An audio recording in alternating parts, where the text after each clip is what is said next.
ሰላም የዚህ ቻናል ተከታታዮች በዛሬው ዕለት ደግሞ የምናየው ቻፕተር 3 ፐብሊክ ፋይናንስ ፓርት 9 ይሆናል ማለት ነው። ዳይሬክት ኤንድ ኢንዳይሬክት ታክስስ ራይት ቀጥተኛና ተዘዋዋሪ ታክሶች ምንላቸው ይሆናል ማለት ነው። ዳይሬክት ኤንድ ኢንዳይሬክት ታክስስ the most well known distinction between direct and indirect taxes was one made by J.S. Mill ጄኤስ ሚል በተባለ ሰው ነው። እንግዲህ ዳይሬክት እና ኢንዳይሬክት ታክስ ምንድነው ልዩነታቸው ምንድነው ለየት የሚያደርጋቸው የሚለውን ነገር ያብራራል ማለት ነው። A direct tax is demanded from the person who it is intended or desired should pay it, right? እንግዲህ direct tax ምንለው demand from the persons who is what intended or desired should pay it. Indirect tax ምንላቸው ደግሞ those who are demand from one person in the expectations and presentation that he shall indemnify himself at the expense of to another, no? Right? So እንደሚል አካሄድ ከሆነ tax were direct or indirect depending upon the fact whether they were just actually paid by the person or people on whom the burden fell or not. According to this definition, person's income tax or tax upon house occupied by the owners will be called a direct tax, since there would be no shifting of the burden. ይህ ማለት ዳይሬክት እና ኢንዳይሬክት ታክስ ምንለው ከላይ ጀምረን እንዳየነው ዳይሬክት ታክስ ምንለው ቀጥተኛ በዛ ሰው የሚከፈል ከሆነ ነው ታክሱ ራይት። ታክሱ የሚከፈለው በዛ ሰው ቀጥተኛ በእኛ በፈልግነው ሰው ማለት ነው። ያ ሰው ከከፈለ ዳይሬክት ታክስ እንለዋለን። በተዘዋዋሪ ሌላ ሰው ደግሞ የሚከፍለው ከሆነ ያን ታክስ በተዘዋዋሪ ከሆነ ያ ታክስ ምን ይባላል? ኢንዳይሬክት ታክስ እንለዋለን ማለት ነው። Right? So a sale tax or customer duty will be regarded as indirect taxes since it is said to be shifted by seller to the purchaser. Right? ለምሳሌ እቃዎችን ስንገዛ የሆነ ፕሮዳክት ከውጭ ሀገር ሲመጣ ወይም የሆነ እቃ ምንድነው ምን ሲሆን ናቸው ታክስ ተከፍሎባቸው መጀመሪያው እኛ አልከፈልንም፣ ግን በተዘዋዋሪ ሂሳቡ ተደምሮ ነው እንጂ ተከፍሎባቸዋል። just right? ይሄ ኢንዳይሬክት ነው ማለት ነው። right? እኛ አልከፈልንም ቀጥታ የቃው ተጠቃሚዎች፣ ግን just ሂሳቡ ተጨምሮ ሌላ ሰው ግን ነጋዴው ያመጣው ነጋዴ ከፍሏል ማለት ነው። ይሄ ማለት ነው በስ ባጭሩ ዳይሬክት ታክስ ማለት በሚፈልገው በዛ ሰው ቀጥታ የሚከፈል ከሆነ ታክሱ ምንድነው ዳይሬክት ታክስ እንለዋለን። ኢንዳይሬክት ታክስ ምንለው ደግሞ just በተዘዋዋሪ ከሆነ ማለት ነው። ፕራይሱ ተጨምሮ ፕራይሱ ባይነገረንም ተጨምሯል፣ ግን ተጨምሮ ያ ታክስ እንለዋለን። ለምሳሌ አሁን ከውጭ ሀገር የሚመጡ ፕሮዳክቶች እያንዳንዱ ምን ተጠቀመው እያንዳንዱ ላፕቶፕ ሊሆን ይችላል፣ ስልክ ሊሆን ይችላል፣ እያንዳንዱ ነገር ታክሳቸው በውስጥ አለ አይደል? እኛ እናውቀውም እንጂ ምን ያህል ታክስ እንደተከፈለ just ተከፍሏል። ይሄው ኢንዳይሬክትሊ ነው። ዳይሬክትሊ የምንለው ደግሞ ለምሳሌ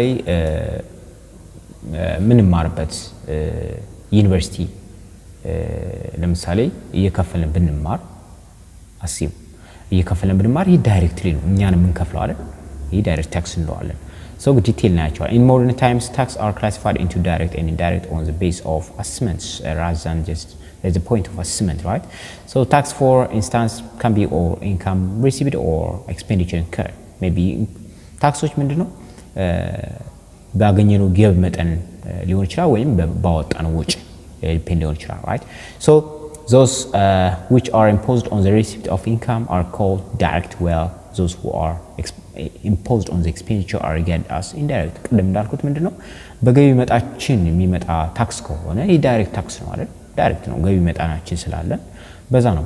ግን እነዚህ ኤክስፔንዲቸር ወጪዎች ላይ ከሆነ ለምሳሌ እቃዎች ስንገዛ፣ መኪኖች ስንገዛ፣ ላፕቶፕ ስንገዛ፣ ስልክ ስንገዛ፣ የተለያየ ነገሮች ስንገዛ ይሄ ምንድነው በዛ ጊዜ ሪሲፕቶች አሉ እኛ እናያቸው እንጂ ነጋዴዎች የከፈሉበት ይሄ ምንድነው ኢንዳይሬክትሊ ነው ማለት ነው።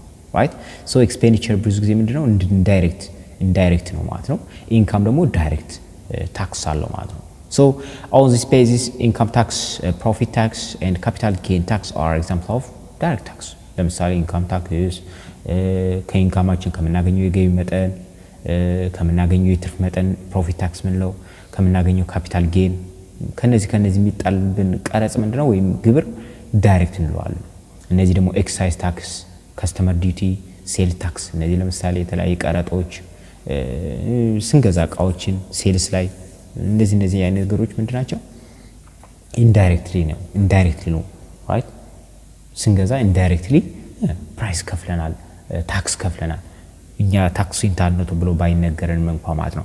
So the basic difficulty of this classification is that one month's income is another month's expenditure ነው እንግዲህ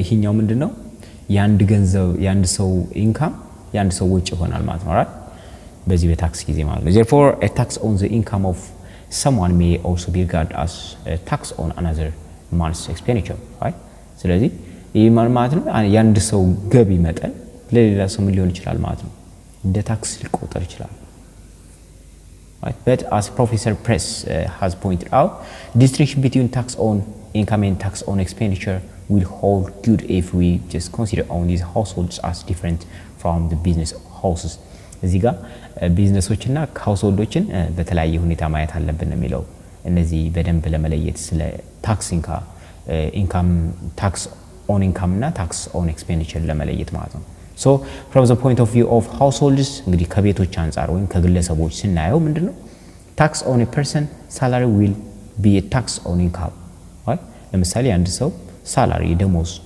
ከሱ የሚቆረጥ ከሆነ tax on income ነው ማለት ነው hence direct tax and the tax on consumption of fruits will be tax on expenditure and hence an indirect tax ስለዚህ ለምሳሌ አንድ ሰው ከደሞዝተኛ ቢሆን ያ ደሞዝ ከደሞዙ የሚከፍለው ቀረጽ ምንድነው ዳይሬክት ነው ታክሱ ኢንካሙ ከኢንካሙ ነው የሚከፍል ቀረጽ ወይም ግብር እንዲሁ ደግሞ ከኮንሱም ሲያደርግ ደግሞ የሆነን ፍሩትን ሊሆን ይችላል ፍራፍሬዎችን የተለያየ ምግብ ኮንሱም ሲያደርግ ደግሞ ምንድነው ኤክስፔንዲቸር ላይ ይገዛል አይደል ሲገዛ ምንድነው እዚህ ጋር ኢንዳይሬክትሊ ምን አድርጓል ማለት ነው ታክስ ከፍሏል ማለት ነው but there is no reason why business enterprise should be excluded from the distinction so commonly speaking direct tax refers to tax on income and property and indirect tax are those imposed on commodities and service እንግዲህ በአጠቃላይ ስናየው direct tax ምንለው ብዙ ጊዜ ከኢንካማችን ወይም ካለን የፕሮፐርቲ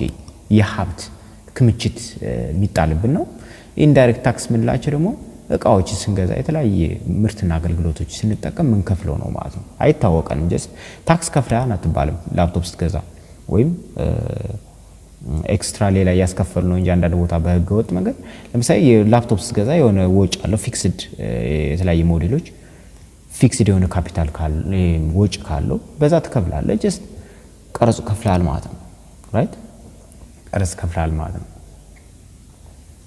direct and indirect tax comparison ስናይ compare ስናረጋቸው direct and indirect tax may be compared from three different angles maybe ከሶስት አንግል እናያቸዋለን allocation of resource administrative point of view and distribution effect ከነዚህ አንፃር ስናየው ለምሳሌ allocative aspect እንዴት ነው allocate የሚያደርጉ ካፒታላቸው ወይም ሪሶርሳቸው የሚለውን ስናይ Traditionally, economists have mentioned the allocative effects of indirect tax are inferior to those of direct taxes, right? That is, if certain amount of money is collected from the community by way of indirect tax, say in an excise duty, the burden will be greater, right? ለምሳሌ እነዚህ indirect taxዎች ምንድነው በማህበረሰቡ ዘንድ በጣም ከፍተኛ የሆነ ጫና ሊፈጥሩ ይችላሉ። ለምሳሌ እነዚህ excise duty ቀረጦች ተለያየ እነዚህ ጫና ይኖራቸው so administrative aspect ደግሞ ስናይ direct and indirect tax may be just compared from a point of view of administrative cost and efficiency ከadministrative cost and efficiency አንፃር ነው የምናየው so from the administrative point of view direct tax are not levied on low income and suitable exemptions and tax are provided for in income tax እነዚህ administrative point of view ምን ይላሉ direct taxዎች ምንድነው መጣል የለባቸውም ትንሽ ገቢ ባላቸው ሰዎች መታለፍ አለባቸው ነው የሚለው እንግዲህ በአንደኛው ዓለም ጦርነት በፊት it was taught even in advanced countries that income tax could not be just levied on wage earners ብዙ ጊዜ እንዲያውም ከአንደኛው ዓለም ጦርነት በፊት እነዚህ wage earner ምንላቸው እነዚህ የቀን የሚሰሩ ቀር ሰራተኛ እንደ አይነት ማለት ነው ዌጅ ኤርነር ማለት just ደሞዝ የለውም just በጉልበቱ አዳሪ የሚባለው ማህበረሰብ ላይ ታክስ መኖር የለም ነበር ማለት ነው right አይጣልም ነበር in other word from the administrative point of view in just indirect tax were considered superior to direct tax ይህ ማለት indirect taxዎች ምንድነው በጣም ሱፔሪየር ናቸው ከዳይሬክት ታክሶች ማለት ነው። they just are easy to collect, they are convenient and are difficult to evade። እነዚህ ኢንዳይሬክት ታክስ ምንላቸው በተዘዋዋሪ የምንከፍላቸው ነገሮች ምንድነው በቃ እኛን ለመሸወድ በቃ ተስማሚ ናቸው ማለት እንስማማለን። ቶሎ ኮሌክት ለማድረግም ቀረጡን ለማሰብሰብ በጣም ቀላል ነው። ግብሩን ለመሰብሰብ ቀላል ነው። ከእያንዳንዱ ኮሞዲቲ ቀረጥ መክፈል ነው። ጨምረህ ገንዘብ መጠኑ ጨምረህ በመሸጥ ቀረጥ ማስከፈል ትችላለህ። ሰውም ይስማማል። እንዲሁ ደግሞ ማጭበርበርም አይቻልም። ራይት ለምሳሌ ይሄ ላፕቶፕ ለምሳሌ ስገዛ የሆነ አማውንት በውስጡ ምን አለ ታክስ አለ። ራይት የታክስ መጠን አለ። ግን ያ ነገር አይነገርም። ስለዚህ እኔ እንታል ነው ከተባለ ጀስት እገዛለሁ ማለት ነው። ምንም ልከራከር አልችልም። እንዲሁ ደግሞ ማጭበርበር አልችልም። ላፕቶፕ አልገዛ ማለት እችላለሁ እንጂ ማጭበርበር አልችልም። ከታክሱ ማምለጥ አልችልም። አንደኛ ራይት እንዲሁ ደግሞ ኮሌክት ለማድረግ በጣም ቀላል ነው። ከእያንዳንዱ ፕሮዳክት ከእያንዳንዷ ከትንሽም ፕሮዳክት መሰብሰብ ይቻላል። ማጭበርበር ይከብዳል ማለት ነው በዚህ ሰዓት። However, such a comparison between direct and indirect tax does not hold good because of many factors. እንግዲህ ዳይሬክት እና ኢንዳይሬክት ታክስ በዚህ አንፃር ማነጻጸሩ ብዙም አስፈላጊ ላይሆን ይችላል የሚለው first, those income groups which are exempted from the operations of direct tax on the ground of equity and justice are not exempt from payment of indirect taxes. Right? Secondly, modern administrative machinery for tax assessment and tax collection has been revolutionized so much that income tax and other direct tax can be just levied from even the lowest income groups. Right? ምንም እንኳን በትንሽ ገቢ ባላቸውም ቢሆን ታክስ እየተጣለባቸው ነው የሚለው። So it is therefore clear that proper comparison between direct and indirect tax cannot be just made on the ground of administrative cost and efficiency. Administrative cost and efficiency የሚለው ነገር ብዙም እንዳልሆነ ማለት ነው። The third one is distributional aspect ነው። ከዲስትሪቢዩሽን አንፃር ከስርጭት አንፃር ስናየው right? So a comparison may be just made between direct and indirect tax on the basis of their distributional aspect, right? It is to hold that direct tax were preeminently suited to bring about reduction in the inequality of income in the capitalist system. እንግዲህ ዳይሬክት ታክስ ምንለው ኢኒኳሊቲን ይቀንስ ነበር በካፒታሊስት ስቴት። ካፒታሊስት ስቴት ማለት ምን እናውቃለን? ካፒታሊስት ሲስተም ማለት እያንዳንዱ ሰው ባገኘው በሰራው ልክ ያገኛል ማለት ነው። ፍሪደም አለ ማለት ነው። ሌጀር ፌር ምንለው ማለት ነፃ ገበያ ምንለው ማለት ነው። ሶ በዚህ ጊዜ ምንድነው ኢኒኳሊቲን ይቀንሳል ማለት ነው። ኢኒኳሊቲን ይቀንሳል። ይሄ ዳይሬክት ታክስ ምንለው ሰዎች ባገኙት የገቢ መጠን ባላቸው የደሞዝ መጠን ታክስ የሚከፍሉ ከሆነ ምንድነው ኢኒኳሊቲያቸውን ይቀንሳል ማለት ነው። hence direct tax were considered very progressive ነው። ዳይሬክት ታክስ ምንለው ፕሮግሬሲቭ ነው። ባገኘው የገንዘብ መጠን ልክ የገቢ መጠን ልክ ትከፍላለህ ማለት ነው።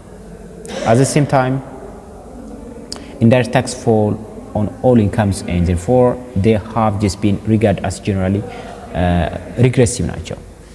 indirect tax ምንላቸው ግን ምንድናቸው? regressive ናቸው ማለት ነው።